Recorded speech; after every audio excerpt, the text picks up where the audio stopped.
Some things are just perfect. They are exactly the way they are meant to be.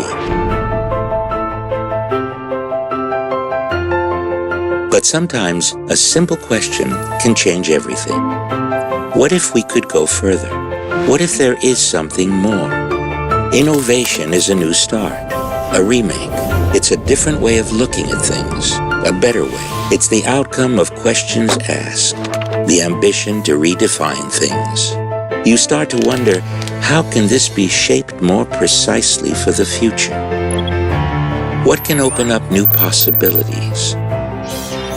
Reveal new horizons?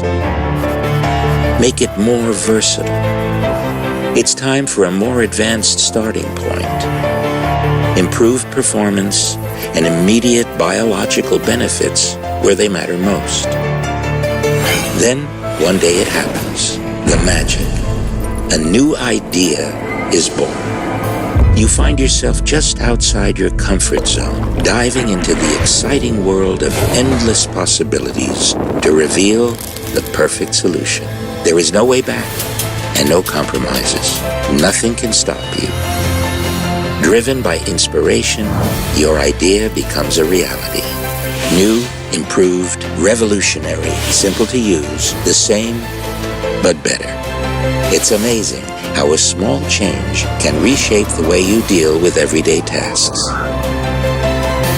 Introducing the new way of looking at things, the new V3 implant.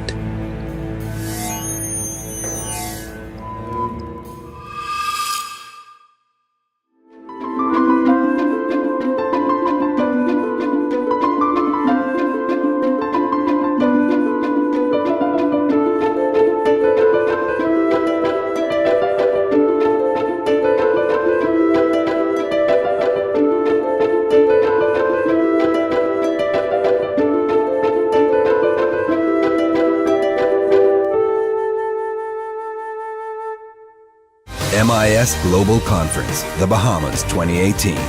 Don't forget your sunscreen. MIS, make it simple.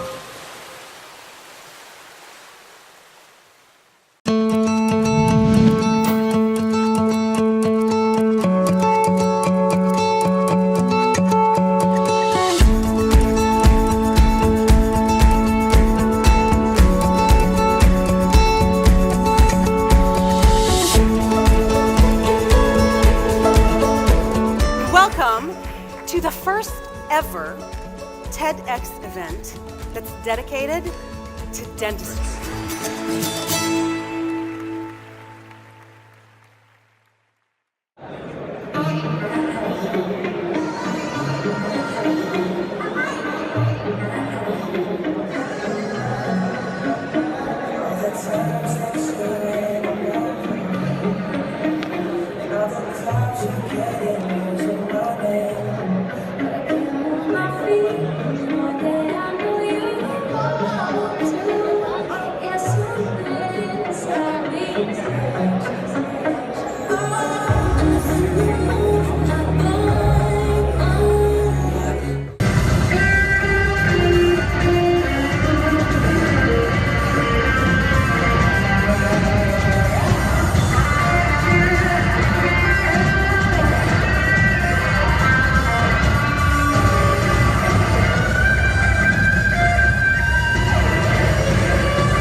By MIS.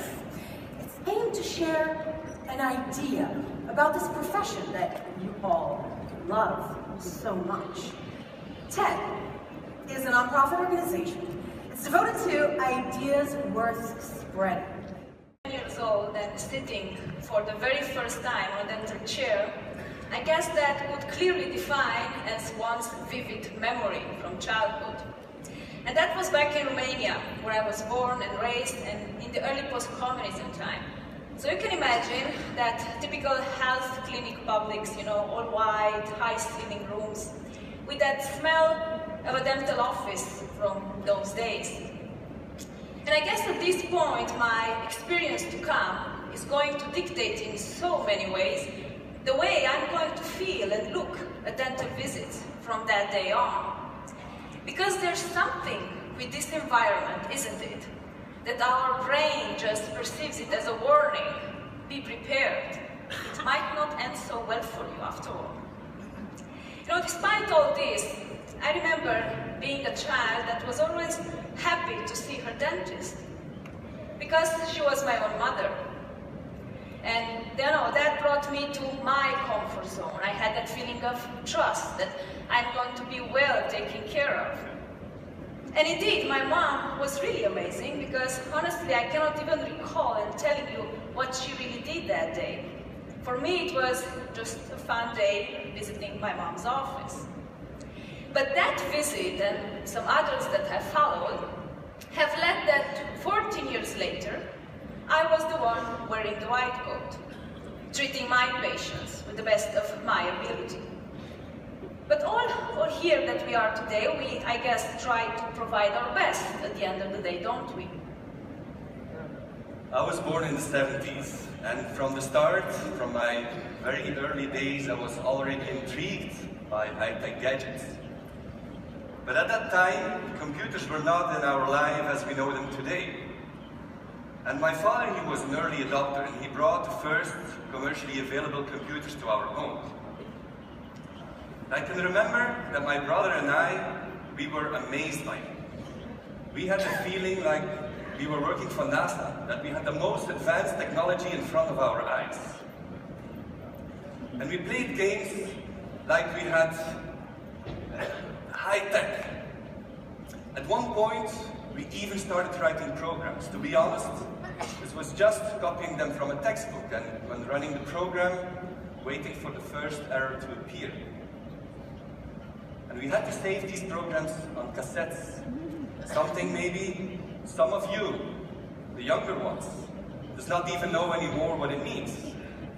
And computers since then became more important, crucial, sometimes essential for our society. Today there is only a few people in the Western world that have never touched a computer. Technology today has become part of our life.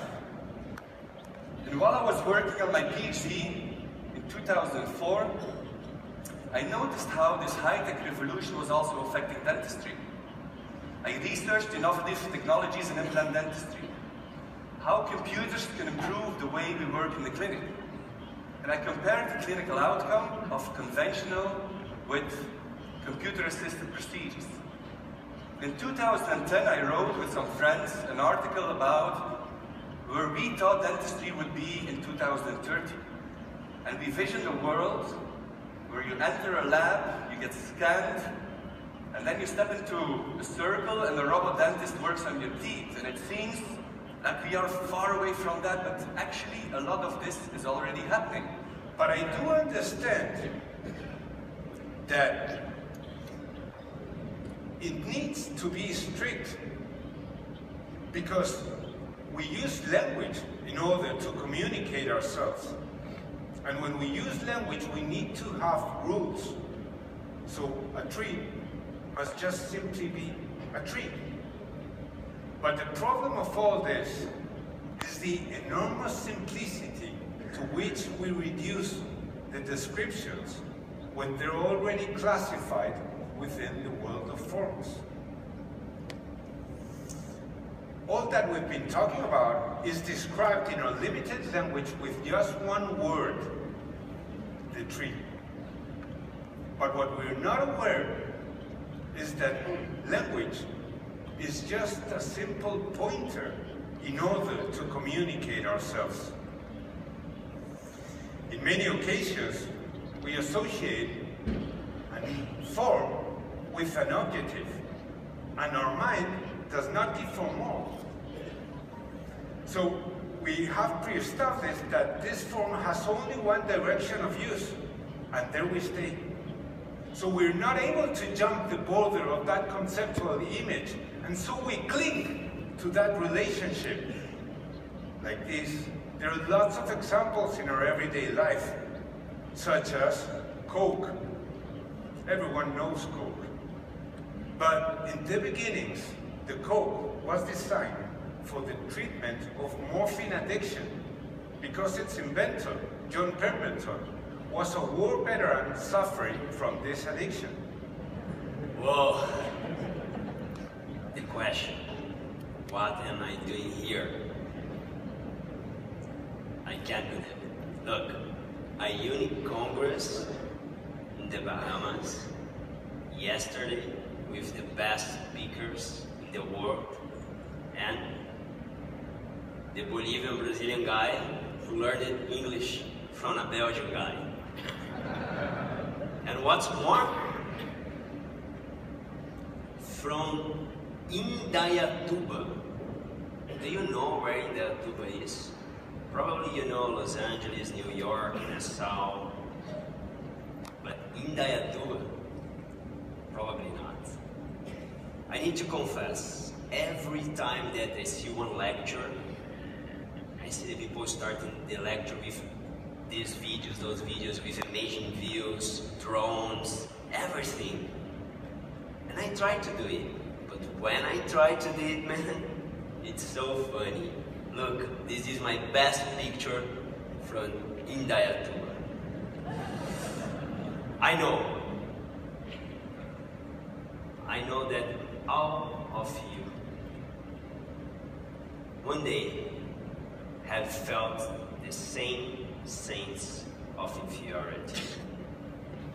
Maybe when you are attending a congress, maybe when you are lecturing, maybe because you don't have all resources that other speakers have or dentists, maybe because you don't believe in yourself.